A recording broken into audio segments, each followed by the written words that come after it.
So I just finished up with the 2016 movie, The Rupture. So what can I say about this movie? It is actually fairly decent. I enjoyed it. The story is fairly decent and enjoyable. There's no real issues with it.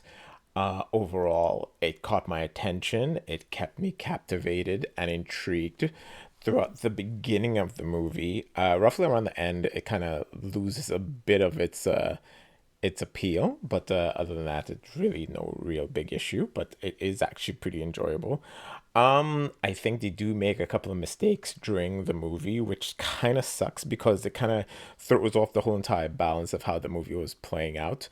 Because in the initial, I guess, 45 minutes of the movie, it's fairly enjoyable and reasonable how it plays, where you aren't certain exactly who's the good guy, who's the bad guy. And I think that's actually one of the things that made it really captivating and interesting to look at. So you kind of lose that after a certain period in the movie where a certain scene transpires and you're like, oh, okay. And after that, you lose a little bit of intrigue when it comes to the movie. But other than that, it's actually fairly decent. Yeah, the actors do fairly good. I didn't have any issues.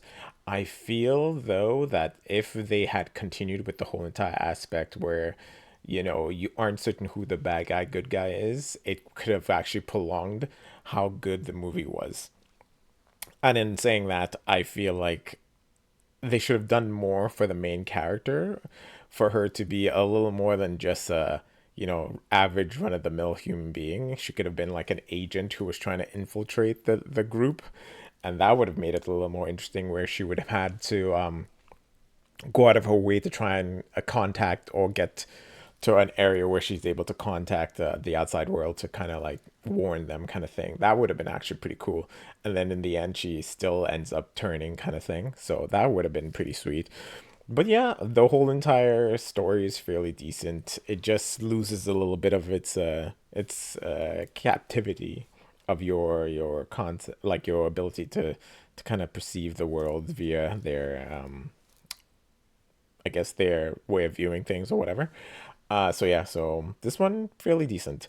Um, so I'll be giving this movie about a 2 out of 10 in the must-watch category because it has a fairly good story. Everything plays out fairly decently, other than a certain part of the movie where it kind of like throws off how the movie flows. Other than that, yeah, this one is pretty decent. I kind of hope they make a second one, but it's really doubtful since it's a 2016 movie and haven't heard anything about it for a while. So yeah, so this one deserves its score. Really wish they kept with the little intrigue in the movie throughout the whole entire thing, but yeah, it's perfectly fine.